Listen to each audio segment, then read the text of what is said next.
Dan saya merasa pada saat itu umur saya sia-sia. Umur yang sia-sia. Saya mempercayai seorang rasul, seorang nabi menjadi Tuhan, dan tidak percaya bahwa suatu saat orang yang akan menjemput dan memberikan syafaat adalah Nabi Muhammad.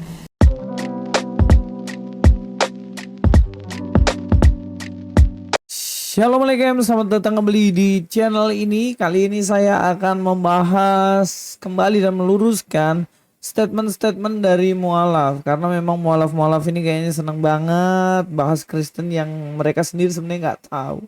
Dan kita akan melihat sebenarnya apa yang menjadi persoalan dari ibu ini. Sebenarnya kalau saya lihat sih, ibu ini sedang tersesat guys. Dan kita harus meluruskan supaya dia tidak salah paham tentang ajaran Kristen. Maklum dia mualaf sebenarnya karena nggak ngerti Kristen yang sebenarnya kayak apa. Ya kita langsung aja nonton videonya guys supaya kita paham. Untuk ayatnya saya agak lupa sih ya, tapi memang seperti itu bunyinya. Kalau kita bisa membaca mungkin ya satu kata-kata ya di dalam Matius 7 ayat 21. Itu ketika orang-orang berbondong-bondong menjumpai Yesus. Yesus berkata, "Siapakah engkau? Aku tidak kenal engkau, hai para pembuat kejahatan." Saya teringat dengan ayat itu. Ya di situ dia berusaha untuk mengutip dalam kitab Matius yang mana saya tidak mengenal engkau hai pembuat kejahatan. Jadi ternyata kalau nonton videonya full, ibu ini sedang mimpi guys. Dia mimpi ketemu Tuhan Yesus dan dia mimpi ketemu Muhammad. Dan dalam mimpinya ada seorang yang bertanya dan memanggil Tuhan. Lalu kemudian Yesus mengatakan bahwa nyala engkau karena aku nggak mengenalmu gitu. Dan dia menafsirkan itu dengan mengatakan bahwa ya yang panggil Yesus Tuhan itu yang justru diusir katanya. Nah seperti biasa lazimnya mereka dalam menafsir sesuka hati mereka tentang ayat Alkitab, ya mereka ya begitu sudah menafsirkannya.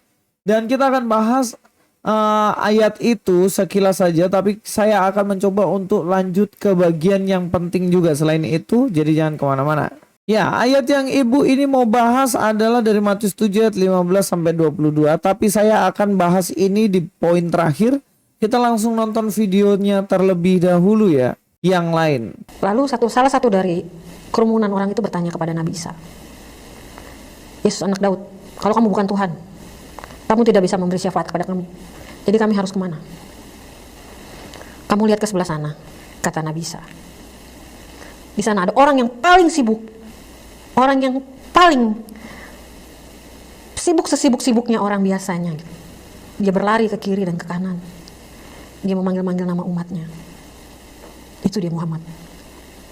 Dari situ saya terbangun, saya bersujud, kira-kira pada saat itu jam 2 pagi. Saya benar-benar menangis. Oke jelas, di sini dia mengatakan bahwa kalau Yesus bukan Tuhan berarti dia nggak bisa bersyafaat. Lalu siapa dong yang bisa bersyafaat? Dibilang itu orang yang sibuk yaitu Muhammad. Nah kita akan bongkar logika dari dia ya. Dari video ini ya saya sudah tuliskan bagaimana Yesus bukan Tuhan nggak bisa bersyafaat. Muhammad yang bisa bersyafaat. Nah kalau dia mengatakan seperti ini maka kesimpulannya nanti akan menjadi Muhammad adalah Tuhan sebenarnya karena dia bisa bersyafaat. Mari kita akan bongkar logikanya guys. Dia mengatakan begini, Yesus bukan Tuhan maka dia tidak bisa bersyafaat. Kemudian orang itu tanya, loh siapa dong yang bisa bersyafaat? Yang bisa bersyafaat adalah Muhammad katanya.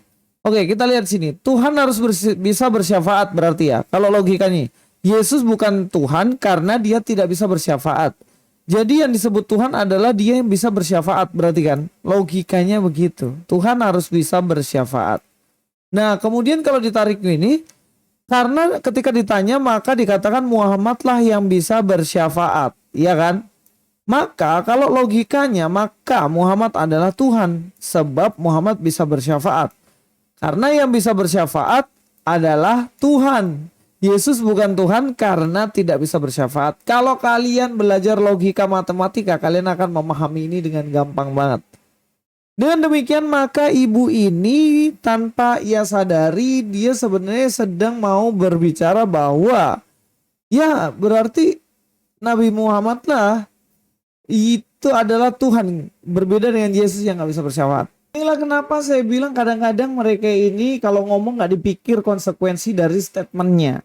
Karena kalau dia mengatakan bahwa Yesus bukan Tuhan karena dia tidak bisa bersyafaat, maka dia mengakui bahwa siapa yang bisa bersyafaat dia adalah Tuhan. Kan konsekuensi logisnya kayak gitu. Nah, inilah kenapa penting untuk memiliki logika yang benar.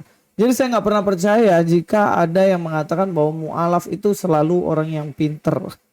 Tapi kalau standar logikanya aja kayak gitu, ya diragukan lah, 1000% ragukan kepinterannya. Umur yang sia-sia, saya mempercayai seorang rasul, seorang nabi menjadi Tuhan, dan tidak percaya bahwa suatu saat orang yang akan menjemput dan memberikan syafaat adalah Nabi Muhammad Sallallahu Alaihi Wasallam. Di situ titik balik saya mulai belajar lebih lagi untuk mengenal dia sampai dengan saat ini. Selain ini, ibu ini juga, Bu Mu'alaf ini mengatakan bahwa umurnya sia-sia mengikut Yesus karena ternyata Yesus nggak bisa bersyafaat. Dan kita langsung dengar aja videonya. Sebenarnya justru saya yang kasihan sama ibu ini ya, karena dia selama ikut Yesus sebenarnya dia benar-benar nggak ngerti ajaran Kristen yang sebenarnya. Karena begini, dalam Kristen sendiri sebenarnya kan nggak ada yang namanya orang yang sudah mati disyafaatkan supaya dia masuk surga. Itu kan ajaran Islam, Bu. Makanya saya ragu juga ibu ini pernah Kristen, kok nggak ngerti yang kayak gitu. Nah, apakah dulu nggak diajarin di gereja atau sebenarnya ibu bukan Kristen dari kecilnya? Kan kayak gitu kan. Logikanya kayak gitu aja. Tapi yang jelas dalam Kristen tidak ada yang namanya syafaat untuk orang yang sudah mati supaya dia masuk ke surga. Nggak ada. Dan kalau mengatakan bahwa sebenarnya Nabi Muhammad lah yang mensyafaatkan, bukan Yesus, karena Yesus nggak bisa, Nabi Muhammad. Nah, pertanyaan saya yaitu kenapa kok Nabi Muhammad masih tetap didoakan sampai sekarang juga oleh orang Islam? Kan kayak gitu kan. Kalau memang dia yang mendoakan. Dalam Quran 33 ayat 56, sesungguhnya Allah dan malaikat-malaikatnya bersolawat untuk Nabi Muhammad. Perhatikan ya, sesungguhnya Allah dan malaikat-malaikatnya bersolawat untuk Nabi Muhammad. Hai orang yang beriman, umat Islam, bersyalawatlah kamu untuk Nabi dan ucapkan salam penghormatan kepadanya.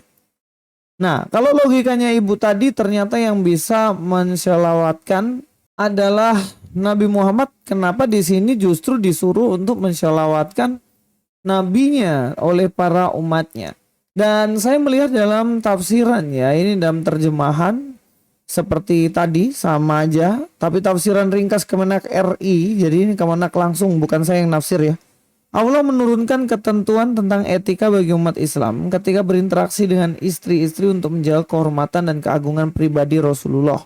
Di antara bukti keagungan beliau ialah bahwa sesungguhnya Allah dan para malaikatnya bersyalawat bagi Nabi.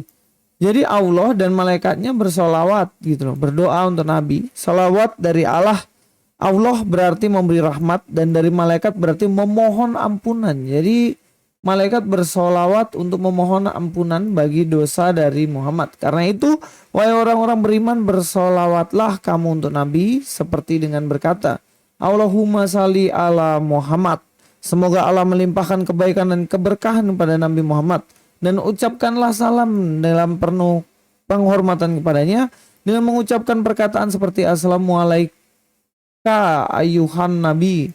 Semoga keselamatan tercurah kepadamu wahai Nabi. Jadi di sini ternyata justru Kemenak RI menafsirkannya sebagai Nabi harus didoakan. Itulah kenapa ibu ini saya bingung, kenapa justru ibu ini mengatakan bahwa Yesus nggak bisa mendoakan, tapi ini bisa. Tapi sebagai fakta yang menarik ya, bahwa Yesus itu nggak perlu mendoakan supaya umatnya itu bisa selamat. Ya kalau memang konsep kalian seperti itu, Nabi Anda bisa mensolatkan atau mendoakan supaya Anda selamat. Tapi dalam Kristen Yesus tidak mendoakan. Yesus justru memberi keselamatan itu kepada umatnya, memberi. Bukan mendoakan, memohon, dia memberi langsung. Dalam Yohanes 6 ayat 53 sampai 54, maka kata Yesus pada mereka, aku berkata kepadamu sesungguhnya jikalau kamu tidak makan daging anak manusia dan minum darahnya, kamu tidak mempunyai hidup dalam dirimu. Maksudnya minum daging dan darahnya ini percaya kepada penyaliban Yesus ya, bukan benar-benar makan daging. Barang siapa makan dagingku dan minum darahku, ia mempunyai hidup yang kekal dan aku akan membangkitkan dia pada akhir zaman. Yesus yang membangkitkan, Yesus yang memberi hidup kekal. Dia bukan mendoakan lagi, tapi justru dia yang memberikan hidup kekal, memberi hidup kekal, bukan mendoakan lagi. Paham ya? Jadi luar biasa banget sebenarnya Yesus itu. Jadi kalau sampai ibu ini meninggalkan Yesus Kristus karena katanya itu Yesus tidak bisa mendoakan, ya Anda salah jalan gitu loh. Oke, kita akan langsung bahas soal kitab Matius tadi ya. Dalam Matius 7 ayat 15 sampai 22 ya, dikatakan sini, waspadalah terhadap nabi palsu yang datang padamu dengan menyamar seperti domba, tetapi sesungguhnya mereka adalah serigala buas. Dari buahnya lah kamu akan mengenali mereka.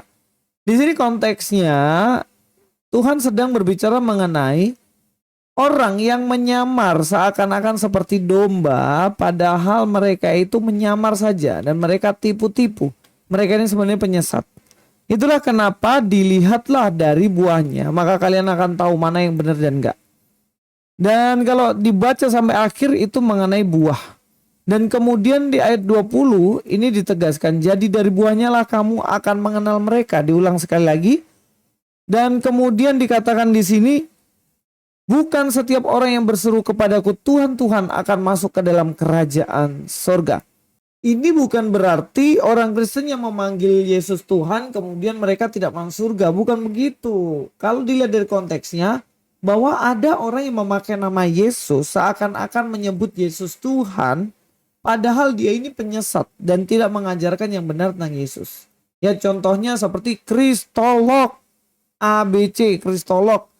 Namanya Kristolog, tapi yang diajarkan itu pengajaran antikristus. Itu yang persoalan kan.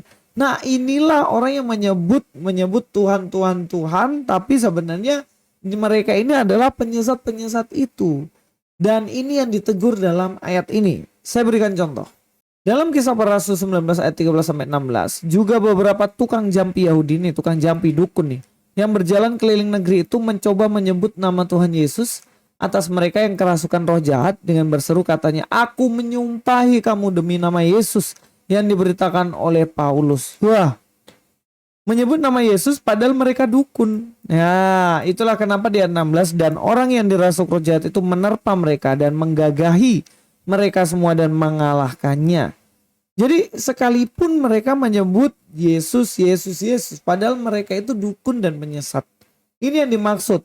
Kau menyebut Yesus, Yesus Tuhan, tapi kalau kamu sebenarnya tidak hidup baru dalam Kristus, ya kamu gak akan menerima kerajaan surga. Sekalipun labelmu adalah Kristolog, ahli Kristolog, pakar Kristolog, tapi kalau kamu tidak mengenal Kristus yang sejati, percuma gitu. Itu maksudnya, Bu. Jadi ya terserah Anda, pilihan Anda mualaf. Tapi ketika Anda salah ngajar Kristen, saya berhak untuk meluruskannya. Mudah-mudahan apa yang menjadi ulasan kita ini membuat kita semakin mengenal Kristus, Tuhan dan Juru Selamat kita.